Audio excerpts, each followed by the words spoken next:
Hey everybody, welcome back. I wanted to talk today about the Nikon Z 85mm 1.8 S lens. I've had this lens now for a little over a week and I wanted to offer my first impressions of it. I'm not quite ready to do a full review, which I will do in a month or so after I've put this lens fully through its paces. But I did want to share some of my first impressions. And after that, I'm going to talk about a video I did a couple weeks ago talking about Nikon Z firmware fixes. So first up, the 85mm. So this lens is very comparable in size and weight to the 35mm 1.8 S lens. You can see here that put side by side, the 85mm is just a bit taller. It's also a bit wider, and as you can guess from those extrapolations, it's also a tad bit heavier. But it generally shares the 35mm long, slender, cylindrical look and lack of any austere branding as far as a red or gold ring. When the S line of lenses was announced and first shown, I was really taken back by how plain they looked, especially compared to the Canon lenses. You're used to seeing a red ring, or as Nikon has used for many, many years, a gold ring around their lenses. But the Z lenses don't have any of that. They are just a plain black cylinder. You get your Nikkor S little badge there on the side next to the auto and manual focus switch. And you get your focal length and your max aperture designation. And you get a Nikon logo, and that's it. As I said at first, when I saw these designs for these lenses, I wasn't really a fan of them. But as I've been using these for a couple of months now on the Z cameras, I've really grown to appreciate the way that the camera and the lens, when put together, have a very unassuming look to it. It's very utilitarian in that it's just a black slab or a black cylinder. And I really have grown to like that. So I'm not sure how you feel about that. Leave a comment below if you're a fan of this design or not a fan of it.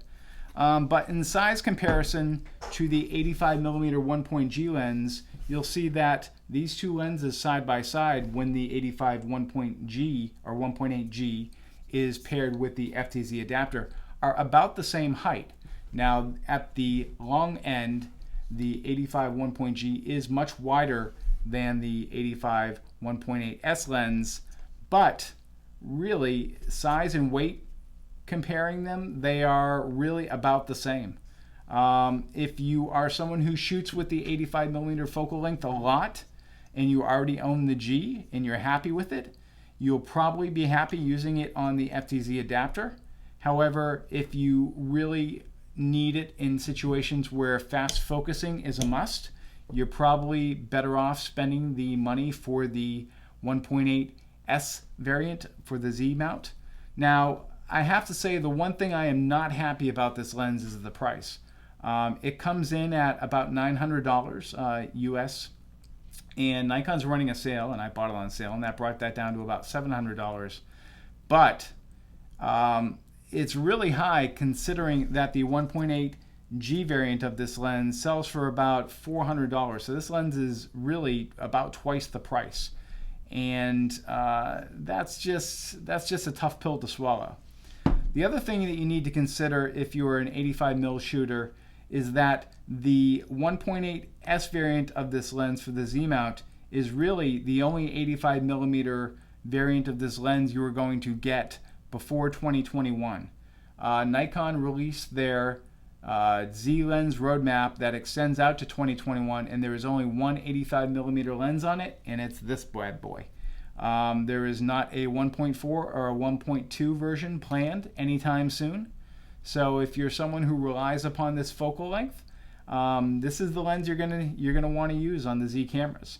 We won't get a 1.4 or 1.2 until sometime after 2021, and I suspect probably into 2022 or 2023. But I will post some pictures of this lens that I've taken with this lens down below that you can see some samples of how it looks. I'm very happy with the sharpness of it. It focuses extremely fast on the Z6 and Z7, and overall I'd say it's worth the money. though I wish I was paying probably about $100 or $200 less. But as I said, you can get this lens for a discount, as Nikon is running their fall lens discounts right now. So see the link below to use an affiliate link and help this channel out. So now I wanted to talk about a video I did a couple weeks ago regarding the Nikon Z firmware fixes that I most hoped Nikon would institute over the coming weeks and months. So there were some good suggestions in these comments. Steve Dykes pointed out that the joystick tap to center feature is present on the Z cameras, although it's a bit buried in their menu system. To get to it, you go to Custom, F2, Custom Control Assignment, and you set the joystick to reset. Thanks, Steve, for providing that suggestion. And it was also pointed out that you can use the OK button when you're shooting to do the same thing, to recenter your focus point. I personally like having my thumb on the joystick and not having to move it off. But if you don't mind moving your thumb off and moving it down to the OK button, you can also use that to recenter your focus point.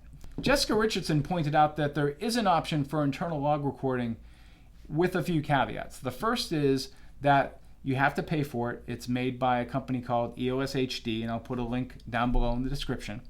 The second caveat is that you are not recording in the full 422 bit rate that the Nikon Z log records externally in. So you get a reduced dynamic range when you use this internal log profile, but it does offer you a bit more flexibility with regard to grading if you've tried grading the flat profile and just weren't happy with those results. So thanks, Jessica, for providing that suggestion. So that's it for this video. As I said, I'll have a full review of the 85mm 1.8 S lens coming up in the coming weeks. Thanks again for watching. If you've liked this video, please click the like button. And if you haven't already, click the subscribe button, and I'll see you in the next one.